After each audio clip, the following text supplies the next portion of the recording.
श्री शिवाय नमस्तुभ्य महाराज।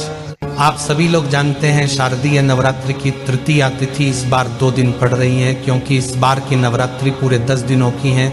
और महाराज जब भी नवरात्रि 10 दिनों के आते हैं वह सभी भक्तों की यह बहुत ही खास और विशेष होते हैं। और आप लोगों को नवरात्रि के तीसरे दिन पर 108 चावल की दाने वाला उपाय जरूर करना चाहिए, क्योंकि महाराज ये उपाय आपको नवरात्रि में 2 दिन करने का मौका मिलेगा, क्योंकि नवरात्रि की तृतीया तिथि 2 दिन पड़ रही है, 24 सितंबर और 25 सितंबर की। तो महाराज हम जानते हैं कि कैसे आपको ये 108 चावल के दाने वाला उपाय नवरात्रि की तृतीया तिथि करना है, और कब करना है और किसको करना है, सारी अद्भुत जानकारी इस वीडियो में हम आपको देने वाले हैं। इसलिए आप चैनल को सब्सक्राइब कर ले। पहले महाराज सबसे पहले आप इस 108 चावल के दाने वाले उपाय को अपनी किसी भी प्रकार की मनोकामना के लिए इन शारदीय नवरात्रों के तृतीया तिथि को कर सकते हैं। और ये उपाय करने के बाद ऐसा कोई व्यक्ति नहीं जिसकी मनोकामना पूरी ना हो, क्योंकि माता पार्वती जी के ही 9 रूपों की पूजा इन 9 दिनों में होती है। इसलिए महाराज मौका अपने हाथ से मत जाने देना। साल में एक बार मौका मिलता है तो फायदा जरूर उठाना। आंधी तो महाराज ये उपाय घर का कोई भी सदस्य कर सकता है, जिसकी कोई भी ऐसी मनोकामना हो जो कि बहुत लंबे टाइम से पूरी ना हुई हो, वह अपनी उस मनोकामना के लिए उपाय कर सकता है। और हम आपसे कह दे रहे हैं कि नवरात्रि समाप्त होने से पहले पहले आपको खुशखबरी भी मिल जाएगी। इस रूप से ये उपाय घर की माताएं बहनें करें तो और ज़्यादा अच्छा रहेगा। इस उपाय को आप नवरात्रि के तृतीया तिथि के 2 दिन में से किसी भी एक दिन भी कर सकते हैं, या दोनों दिन भी कर सकते हैं। तो महाराज अब उपाय कैसे करना है आइए जानते हैं। देखिए ये जो उपाय है ये आपको नवरात्रि के तृतीया तिथि को विशेष रूप से सुबह के समय करना है।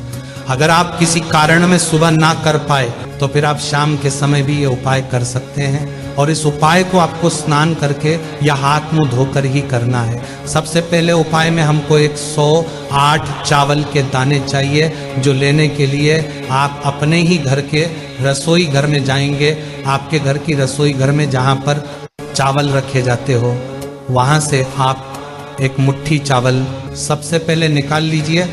और ये चावल निकालने के बाद आपको एक जगह बैठकर इनमें से अच्छे अच्छे सबूत 108 चावल के दाने छांट लेना है। यानी कि चावल के दाने टूटे हुए ना हो, दाग वाले ना हो, अच्छे चावल के दाने निकाल लेना है और 108 गिनकर निकालना है।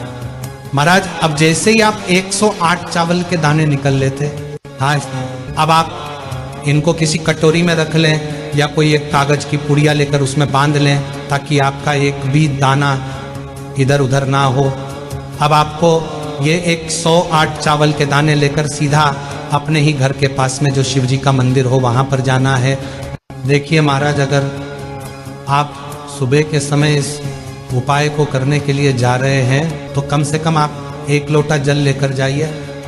और अगर आप शाम के समय इस उपाय को करने के लिए जा रहे हैं तो अपने साथ में गोल बत्ती का घी का दीपक लेकर जाइए, उसके बाद ही फिर उपाय करें। तो महाराज जैसे ही आप मंदिर में पहुंच जाए उसके बाद भगवान के दर्शन करके पहले आप अपनी पूजन कर लेना। उसके बाद में शिव जी की शिवलिंग के पास में बैठ जाना अपने इस 108 चावल के दाने के उपाय को करने के लिए। अब आप ये वाला उपाय बैठकर कर सकते हैं। इस उपाय में आपको शिव जी की शिवलिंग के ऊपर अपने ये 108 चावल के दाने एक एक करके चढ़ाना है। और हर चावल के दाने को चढ़ाते समय श्री शिवाय नमस्तुभ्यम भी जरूर बोलना है। और ऐसे ही आप पूरे 108 चावल के दाने मंत्र बोलकर चढ़ा दें। और जब आपका आखिरी वाला चावल का दाना आप शिव जी पर चढ़ाने जा रहे हो तो उस समय मंत्र बोलकर अपनी वह मनोकामना बोले जो मनोकामना के लिए आप शारदीय नवरात्रि की तृतीया तिथि में यह उपाय कर रहे हैं। जैसे ही आप ये पूरे 108 चावल के दाने शिव जी पर चढ़ा देते हैं, उसके बाद में शिव जी के ही